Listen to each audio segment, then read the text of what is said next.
Merci beaucoup à Lise Leroux et Pierre-Yves Le Pogam pour cette présentation qui a terminé et qui nous a permis qui nous permet après avoir abordé la question de la provenance des matériaux et la mise en œuvre d'un nouvel outil pour l'identifier, qui nous permet de boucler sur les questions de datation et d'authenticité et d'enchaîner avec la présentation de Frédéric Dassas, qui est conservateur en chef au département des objets d'art du musée du Louvre, spécialiste de l'architecture et du décor des XVIIe et XVIIIe siècles, et qui a participé au nouvel aménagement des salles des arts décoratifs au Louvre, ouverte en 2014. Donc merci Frédéric, vous parlez tout seul de cette présentation, mais voilà, vous appuyez sur les travaux également de Didier Pousset et de Christine Locatelli.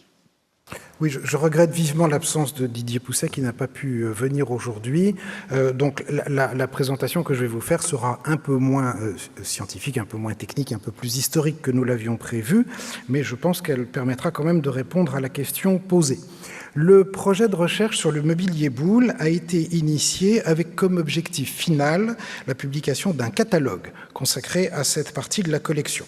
Un corpus d'une 50aine de pièces environ, corpus qui représente une collection exceptionnelle par son ancienneté, puisqu'elle a commencé à se constituer dès la fin du XVIIIe siècle, en partie en provenance de saisies révolutionnaires. Une des caractéristiques les plus remarquables de ce mobilier est d'avoir suscité un intérêt constant, presque sans discontinuité, depuis la période de sa création. Vous avez sous les yeux, ici à gauche, le catalogue illustré d'une vente du XVIIIe siècle, la vente Leboeuf 1783, qui en est un bon témoignage. On y voit représenter deux exemples de modèles très célèbres au milieu du XVIIIe siècle et dont le Louvre conserve des exemples. La commode à 2 tiroirs, celle du Louvre que vous avez à droite, est une acquisition de 1831, et les très fameux cabinets à décor de chute de médailles, dont le Louvre conserve une réplique exécutée en 1834, d'après le modèle des ateliers de Boulle. Autre exemple de la permanence de ce goût pour ces meubles, nous sommes ici aux Tuileries, chez le duc d'Orléans, 1843, et à gauche sont présentées deux des œuvres majeures de la collection, deux grandes armoires qui sont encore aujourd'hui exposées dans la salle 602, l'une en regard de l'autre, comme vous les voyez ici. Mais la grande affaire concernant le mobilier en marqueterie Boulle au XIXe siècle, c'est la galerie du château de Saint-Cloud, dans laquelle est installée dès le début du XIXe siècle une impressionnante collection de meubles.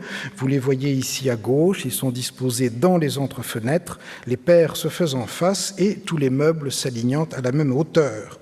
Lorsque ces meubles rejoindront le Louvre à la chute du Second Empire, la force du modèle donné par la présentation à la galerie du château de Saint-Cloud inspirera de manière évidente la présentation dans la galerie d'Apollon que vous avez ici représentée à droite.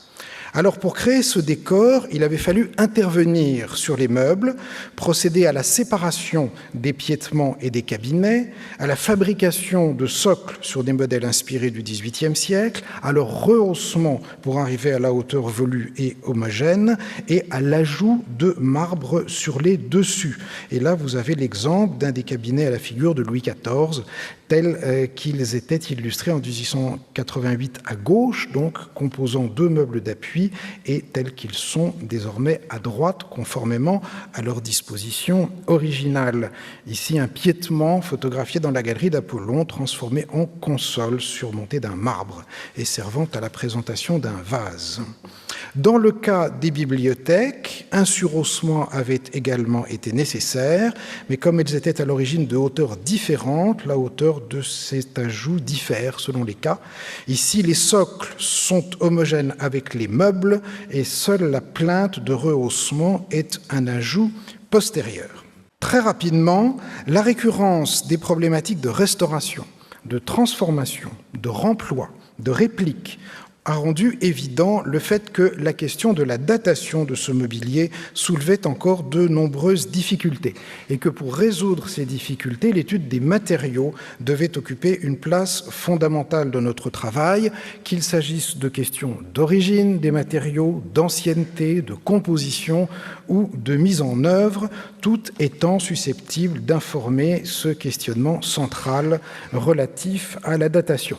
Et il va de soi que s'interroger sur l'homogénéité ou la non-homogénéité de l'œuvre, l'ancienneté ou la non-ancienneté du matériau, la cohérence ou la non-cohérence de la mise en œuvre, s'était entré de plein pied dans la question de l'authenticité de l'œuvre avec toutes ses difficultés.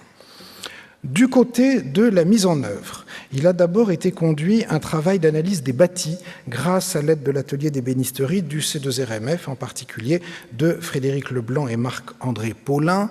Et ce travail a permis d'identifier au sein des groupes de cabinets et de bibliothèques des différences de conception dont on retrouvait les principes de manière assez systématique. C'est ce que vous voyez ici illustré sous vos yeux. Pour certains meubles qui constituent selon nous une série ancienne, c'est-à-dire avant 1750, on repère un système avec assemblage à queue d'aronde qui réunissent les côtés avec les fonds et les dessus, et les traverses inférieures étant constituées de massifs simplement collés, c'est l'image de gauche. Pour d'autres meubles, qui constituent selon nous une série récente, l'assemblage à queue d'aronde au niveau du socle intègre la masse complète des traverses, et c'est un assemblage à rainure et languette qui unit les côtés sur le fond et le dessus sur les côtés. Une seconde direction a été d'entreprendre un travail systématique d'archéodendrométrie. Nous nous sommes tournés vers le laboratoire d'expertise du bois et de datation par dendrochronologie, Christine Locatelli et Didier Pousset, donc, qui auraient dû être ici aujourd'hui pour vous expliquer leur travail. En 2008, une démarche de cet ordre était relativement inusitée, appliquée au mobilier d'ébénisterie. La raison essentielle étant la faible surface de bois apparent exploitable en raison des revêtements de marqueterie. Néanmoins, nous avons décidé de prendre la discipline au sérieux et de lancer une campagne de faisabilité systématique sur l'ensemble de la collection, sachant que dans certains cas, nous pourrions profiter de restauration, mais que dans d'autres cas, il faudrait travailler sur des meubles sans pouvoir procéder à des démontages, ce qui rend toujours l'analyse plus problématique. J'ai choisi ici l'exemple d'un meuble célèbre que vous avez à droite, le bureau des lecteurs de Bavière, qui présente l'avantage d'offrir une belle séquence datée et d'inclure, c'est ce que vous avez en rouge en bas, des cernes d'aubier, c'est-à-dire la partie extrême du bois qui permettent d'approcher des périodes d'abattage. Ici, dernier cerne d'aubier en 1700 pour un meuble que l'on date des environs de 1715, ce qui suggère une grande rapidité de mise en œuvre après abattage. La chance a permis de pouvoir rapidement croiser des informations sur des œuvres essentielles, en particulier la paire de bibliothèques provenant du château de Chantilly, que vous avez ici à droite, dont l'histoire est documentée sans interruption et permet de remonter jusqu'à leur présence dans l'atelier d'André Charleboul en 1720. L'étude archéodendrométrique a rapidement apporté des données précieuses, d'une part de forts indices laissant penser que les deux meubles avaient été fabriqués avec des planches issues du débitage d'un même arbre et des cernes d'aubier, dans l'une 1682, dans l'autre 1688. Nous disposions donc d'un faisceau d'informations fiables, d'une part une spécificité de construction, puisque ces deux bibliothèques relevaient de ce que j'ai appelé la série ancienne, une communauté de mise en œuvre, un cadre chronologique cohérent et une donnée documentaire exceptionnelle, la présence dans l'atelier de Boulle en 1720. Une troisième direction de recherche a été l'étude des alliages métalliques. C'est un travail qui a été conduit dans le cadre d'une collaboration entre le Louvre, le C2RMF et le laboratoire Valec 3 avec le soutien de la fondation EDF, mais dont les résultats n'ont pas encore été synthétisés. David Bourgarit, que vous avez entendu tout à l'heure, en a été l'un des maîtres d'œuvre. Le fait de pouvoir jouer sur des séries de cabinets, de bibliothèques ou de gaines ou d'armoires, évidemment, constitue une chance, en particulier dans l'étude de l'ornementation de bronze doré. Je prends ici l'exemple de deux cabinets sur piétement, formant probablement une paire, et plus particulièrement du travail d'analyse des techniques de fonte, de ciselure et de dorure, qui est un travail en cours conduit par Marc Voiseau de l'atelier Chronos et Éric Thiriet, bronzier d'art et restaurateur. Certains bronzes sont problématiques. Le masque que vous avez ici en partie basse ne correspond pas aux indications données par un dessin conservé au Musée des Arts décoratifs qui indique un autre motif et ne s'accorde pas au mouvement de la marqueterie qui en forme le fond. Le problème de cohérence des ornements de bronze et du meuble se double d'un problème de cohérence entre les bronzes eux-mêmes. La vue un peu générale révèle surtout une différence d'éclat des brunis qui est confirmée par la vue rapprochée qui permet d'identifier un travail de ciselure très différent, beaucoup plus délicat dans un cas que dans l'autre, en tout cas tous les deux postérieurs à la création des meubles. Et l'examen des revers révèle surtout que l'un des deux bronzes est le surmoulage de l'autre. Ces grandes traces faites à la lime que vous voyez à gauche témoignent d'un travail d'arasement postérieur à la fonte, sans doute justifié par la pose sur un meuble qui n'est pas le nôtre et dont on retrouve l'empreinte amollie sur le surmoulage qui en a été fait à droite. Ces deux éléments sont donc étrangers au cabinet et l'un est le surmoulage de l'autre. Alors une piste possible est encore une fois à chercher du côté des interventions faites au moment de la présentation de la collection au XIXe siècle, puisque nous retrouvons nos masques sur les socles ajoutés pour rehausser une paire de cabinets en laque qui n'ont rien à voir avec Boulle, mais que nous voyons ici à gauche au premier plan associés à la présentation des meubles Boulle dans la galerie d'Apollon au Louvre. Les interrogations sur la cohérence des meubles se doublent de celles sur la cohérence des paires ou la cohérence des ensembles. Le Louvre conserve 2 paires de modèles de cabinets que vous avez sous les yeux. Les schémas de construction de ces 4 cabinets relèvent tous de la série ancienne. Du point de vue de l'analyse des bois, les études ont conclu à une faible cohérence entre les 2 cabinets formant la paire du modèle de gauche et une bonne cohérence entre les 2 cabinets formant la paire du modèle de droite. Alors, ce qui est intéressant, c'est le croisement avec les indications données par les études de tracéologie. Là encore, un travail en cours, cette fois grâce à la collaboration de Manon Latour, restauratrice en ébénisterie, et avec l'aide de Frédéric Leblanc au C2RMF. Sur les 2 cabinets pour lesquels les indices de cohérence des bois sont les plus faibles, on retrouve le même principe constructif et les mêmes traces de rabots à dents associées à une mise en œuvre au XVIIIe siècle. La figure est inverse dans le cas de la seconde paire de cabinets, là où l'analyse d'archéodendrométrie conclut à une bonne cohérence entre les bois. En revanche, la mise en œuvre est différente. Et là, je vous montre l'exemple de la présence de queues de renard, qui sont ces petits renforts que vous voyez dans les queues d'aronde du cabinet 54-68, c'est-à-dire celui qui est en dessous, pour assurer l'assemblage des tiroirs, qui est systématique sur les tiroirs d'un cabinet et totalement absente sur les tiroirs de l'autre. C'est bien sûr ici la pratique de l'atelier et la relative souplesse laissée aux intervenants qui est interrogée. Concernant ces derniers cabinets, nous avons une autre interrogation qui, cette fois, est stylistique, qui porte sur le fait que les bronzes ornementaux au dessin asymétrique, placés sur les côtés, sont parfaitement identiques, ce qui ne se répondent pas, c'est-à-dire qu'ils présentent un dessin qui ne forme pas complémentarité, ce qui est très inhabituel dans la pratique de Boulle.